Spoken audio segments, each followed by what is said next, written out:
Jaram hino ɗo taarika fiima antu heɗito moƴƴa. Allah no ɓuri ruhuuji ɗin doole. Nene, ndiyan ɗan fuɗɗike saaƴugol. Hino moƴƴi fota yo tawi sabu ndiyan ɗan ittay bullaari ndi. Min hiyaali o wiyeteeɗo malaaɗo. Hara o maayi.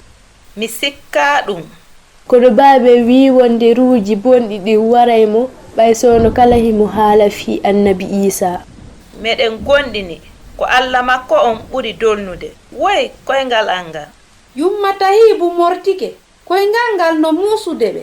E ko honno noon jooni o hootirta ka makko. Ɓe hewti ka suudu e ley ndiyan tiiɗuɗan ko saaƴata. Ɓe hewti ka suudu sahaabajo on. Ɓe hoɗɗii baafal ngal. Ko hombo udditani ɓe baafal ngal? Ko malaaɗo. Himo wuuri.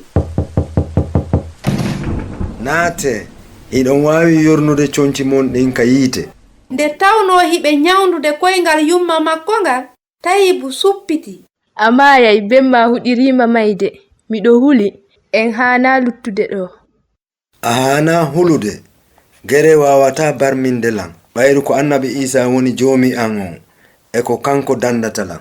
Malaaɗo, mi heɗitinoma ka yeeyitirde. Miɗo hooli yewtereeji maaɗin gila nden nyande. Miɗo wondi e ɓuttu ka nder ɓernde am. Yewtere nde weltini yumma makko.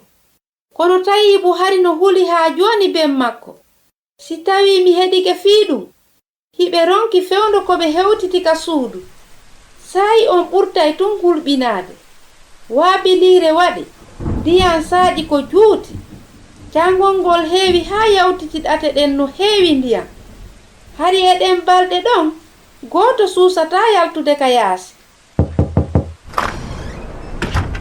Ko hombuni? Malaaɗo ko honnum adduma ɗo. Leydi ndin accitike sabu kaanere saa'i on. Kunte pete ɗen accitike yalte ka cuuɗi mon si wonaa ɗum loope ɗen murtinay on. Ko angal hakkil noon meɗen ɗo ruuhuji ɗin danday men.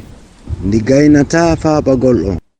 Allah wurɗo on tun waawi faabaade si hawri on gonɗini inde makko nden. Mi faalaka nanugol ɗum. Iwɗo yaltu ka nder suudu am.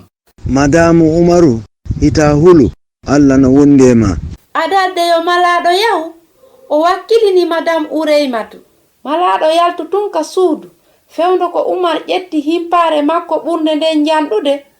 O yalti ka suudu himo moni. Baaba accu, hita waɗu ɗum.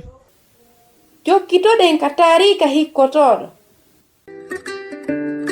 Ko Husaynatu wonno e yewtude ma. Mi weltanike ma fii ko heɗitiɗa kon. Hiɗen e saayi.